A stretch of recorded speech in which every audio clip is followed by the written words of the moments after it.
Hi ಎಲ್ಲರಿಗೂ ನಮಸ್ಕಾರ. Welcome back ಆಶಾ vlogs. ಈ ವಿಡಿಯೋ ಪೂರ್ತಿಯಾಗಿ ನೋಡಿ, ಇಷ್ಟ ಆದರೆ ಸಬ್ಸ್ಕ್ರೈಬ್ ಮಾಡಿ, ಲೈಕ್ ಮಾಡಿ, ಓಕೆನಾ. ನಾನಿವಾಗ ಹುಣ್ಸೆಹಣ್ಣಿನ ಚಿತ್ರಾನ್ನ ಮಾಡುವುದು ಹೇಗೆ ಅಂತ ತಿಳಿಸ್ತಾ ಇದ್ದೀನಿ. ಗೊಜ್ಜು ಮಾಡೋಕ್ಕಿಂತ ಮುಂಚೆನೇ ನಾವು ಅನ್ನಕ್ಕಿಡಬೇಕು. ಅದಕ್ಕೋಸ್ಕರ ನಾನು 1.5 ಲೋಟ ಅಕ್ಕಿಗೆ 2.5 ಲೋಟ ನೀರು ಹಾಕಿ 1 ಸ್ಪೂನ್ ಆಯಿಲ್, ಉಪ್ಪು ಹಾಕಿ ಮುಂಚೆನೇ ಇಟ್ಬಿಡ್ತಿದ್ದೀನಿ. ಗೊಜ್ಜು ಮಾಡೋಕ್ಕಿಂತ ಮುಂಚೆನೇ ನಾವು 15 ನಿಮಿಷ 20 ನಿಮಿಷ ಇಟ್ಟರೆ ಅಕ್ಕಿ ನೆಂದಿರುತ್ತೆ. ಆವಾಗ ನೀರು ಜಾಸ್ತಿ ಹಿಡಿಯೋದಿಲ್ಲ, ಕಮ್ಮಿ ಹಿಡಿಯುತ್ತೆ, ಅನ್ನ ಸಾಫ್ಟ್ ಆಗುತ್ತೆ.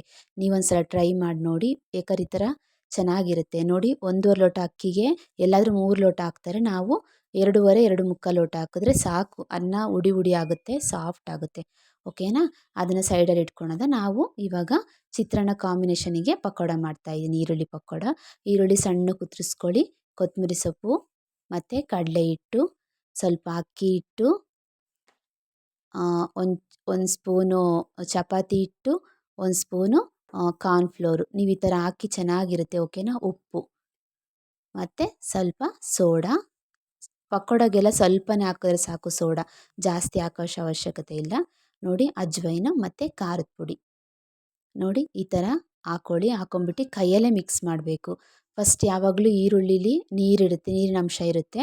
ಅದಕ್ಕೋಸ್ಕರ ನಾವು ಕೈಯಲ್ಲಿ ಇದು ಮಾಡ್ಕೊಂಡು ಆಮೇಲೆ ಸ್ವಲ್ಪನೇ ನೀರು ಹಾಕ್ಕೊಂಡು ಇದು ಮಾಡಬೇಕು. ಯಾಕಂದರೆ ನೀರು ಜಾಸ್ತಿ ಹಾಕಿದ್ರೆ ಚೆನ್ನಾಗಿರಲ್ಲ, ಪಕೋಡ ಕ್ರಿಸ್ಪಿಯಾಗಿ ಬರಲ್ಲ. ಅದಕ್ಕೋಸ್ಕರ ಸ್ವಲ್ಪನೇ ನೀರು ಹಾಕಿ ಈ ಥರ ಮಿಕ್ಸ್ ಮಾಡಿ ಸೈಡಲ್ಲಿ ಇಟ್ಕೊಳೋಣ, ಓಕೆನಾ. ಇದು ಸೈಡಲ್ಲಿ ಇಟ್ಕೊಳ್ಳೋಣ. ಅನ್ನಕ್ಕೆ ಸೈಡಲ್ಲಿ ಇಟ್ಟಿದ್ದೀವಿ. ಇವಾಗ ನಾವು ಗೊಜ್ಜು ಮಾಡೋದು ಹೇಗೆ ಅಂತ ತೋರಿಸ್ತಾ ಇದ್ದೀನಿ ನೋಡಿ. ಗ್ಯಾಸ್ ಇಟ್ಟು ಪ್ಯಾನ್ ಇಟ್ಟು ಆಯಿಲ್ ಜಾಸ್ತಿ ಆಗಿತ್ತು, ಅದಕ್ಕೋಸ್ಕರ ಸ್ವಲ್ಪ ತೆಗೆದೆ ನೋಡಿ. ಇವಾಗ 1-2 ಸ್ಪೂನಷ್ಟು ಆಯಿಲ್ ಹಾಕ್ಕೊಂಡಿದ್ದೀನಿ. ಗೊಜ್ಜಿಗೆ ಜಾಸ್ತಿನೇ ಹಾಕ್ಬಾರ್ದು, ಚೆನ್ನಾಗಿರಲ್ಲ. ಅದಕ್ಕೋಸ್ಕರ ಸ್ವಲ್ಪ ಮೀಡಿಯಮಾಗಿ ಹಾಕಿದ್ದೀನಿ, ಓಕೆನಾ. ಫಸ್ಟ್ ನಾವು ಎಣ್ಣೆಲಿ ಕಡಲೆಬೀಜ ಮತ್ತು ಕಡಲೆಬೇಳೆ ಇದು ಫ್ರೈ ಮಾಡ್ಕೊಂಡು ಎತ್ತಿ ಇಟ್ಕೊಳ್ಳೋಣ. ಯಾಕೆಂದರೆ ನಿಮ್ಗೆ ಆಮೇಲೆ ಹೇಳ್ತೀನಿ ನೋಡಿ. ಈ ಥರ ಫ್ರೈ ಮಾಡಿಬಿಟ್ಟು ಇಟ್ಕೊಳ್ಳೋಣ, ಚೆನ್ನಾಗಿರುತ್ತೆ. ಹುಣ್ಸೆಹಣ್ಣು ಚಿತ್ರಾನ್ನ ಒಂದ್ಸಲ ಟ್ರೈ ಮಾಡಿ ನೋಡಿ, ಚೆನ್ನಾಗಿರುತ್ತೆ ನೋಡಿ. ಏನೇನು ಬೇಕು ಅಂದರೆ ಈರುಳ್ಳಿ, ಕರಿಬೇವು, ಮೆಣಸಿನ್ಕಾಯಿ, ಟೊಮೊಟೊ ಹಾಕಿದ್ರೆ ಚೆನ್ನಾಗಿರುತ್ತೆ ನೋಡಿ. ಆಯಿಲ್ ಅದರೊಳಗೆ ಇದೆ ಪ್ಯಾನಲ್ಲಿ. ಇವಾಗ ಈರುಳ್ಳಿ ಹಾಕ್ಕೊಳ್ಳೋದ. ಈರುಳ್ಳಿ ಹಾಕ್ಕೊಳ್ಳಿ ಮತ್ತು ಕರಿಬೇವು ಮತ್ತು ಮೆಣಸಿನ್ಕಾಯಿ. ಇದು ಫುಲ್ಲು ಫ್ರೈ ಆಗಲಿ ನೋಡ್ಕೊಳ್ಳಿ, ಬ್ರೌನ್ ಆಗೋವರೆಗೂ ಫ್ರೈ ಮಾಡ್ಕೊಳ್ಳಿ ನೋಡಿ. ಆಮೇಲೆ ಟೊಮೊಟೊ ಹಾಕ್ಕೊಳ್ಳೋದ, ಓಕೆನಾ. ಟೊಮೊಟೊ ಸಣ್ಣ ಕುತ್ರಿಸ್ಕೊಳ್ಳಿ, 1 ಟೊಮೊಟೊ ಹಾಕಿದ್ರೆ ಸಾಕು. ಫುಲ್ಲು ಬ್ರೌನ್ ಆಗಲಿ. ಸ್ವಲ್ಪ ಅರಿಶಿನ ಪುಡಿ, ಸ್ವಲ್ಪ ಉಪ್ಪು ಹಾಕಿ ಫುಲ್ಲು ಫ್ರೈ ಮಾಡ್ಕೊಳ್ಳಿ ನೋಡಿ.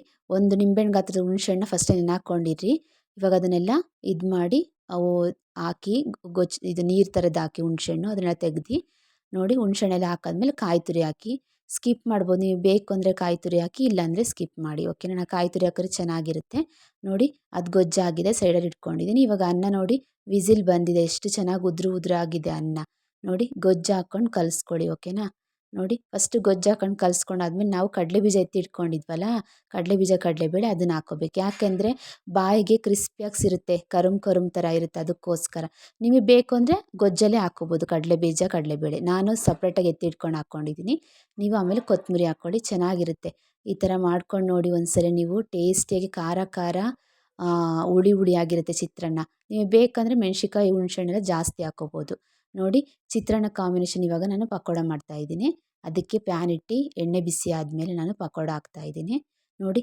ಉದ್ರಾಗಿ ಹಾಕಬೇಕು ಪಕೋಡ. ಈರುಳ್ಳಿ ಥರನೇ ಹಾಕಿದ್ರೆ ಆವಾಗ ಬಾಯಿಗೆ ಕರುಮ್ ಥರ ಸಿಗುತ್ತೆ. ಅದಕ್ಕೋಸ್ಕರ ನಾನು ಉದ್ರಾಗಿ ಕೈಯಲ್ಲಿ ಹಿಂಗೆ ಹಾಕಬೇಕು, ಓಕೆನಾ. ನೋಡಿ, ಕೈಯಲ್ಲಿ ಹಿಂಗೆ ಮಾಡಿ ಹಾಕಿ ಚೆನ್ನಾಗಿ ಬರುತ್ತೆ ಪಕೋಡ. ನೀವೊಂದ್ಸಲಿ ಟ್ರೈ ಮಾಡಿ ನೋಡಿ, ಇದು ಕ್ರಿಸ್ಪಿಯಾಗಿರುತ್ತೆ ನೋಡಿ. ಫುಲ್ಲು ಬ್ರೌನ್ ಆಗೋರ್ಗೆ ಇದು ಮಾಡ್ಕೊಳ್ಳಿ ನೋಡಿ. ಎಷ್ಟು ಚೆನ್ನಾಗಿರುತ್ತೆ, ಸೌಂಡ್ ಬರ್ತಾ ಇದೆ ಕರುಮ್ ಥರ, ಓಕೆನಾ. ನೋಡಿ ಎಷ್ಟು ಚೆನ್ನಾಗಿ ಬಂದಿದೆ. ನೀವೊಂದ್ಸಲ ಟ್ರೈ ಮಾಡಿ ನೋಡಿ. ಇಷ್ಟ ಆದರೆ ಕಮೆಂಟ್ ಬಾಕ್ಸಲ್ಲಿ ಹೇಳಿ, ಓಕೆನಾ.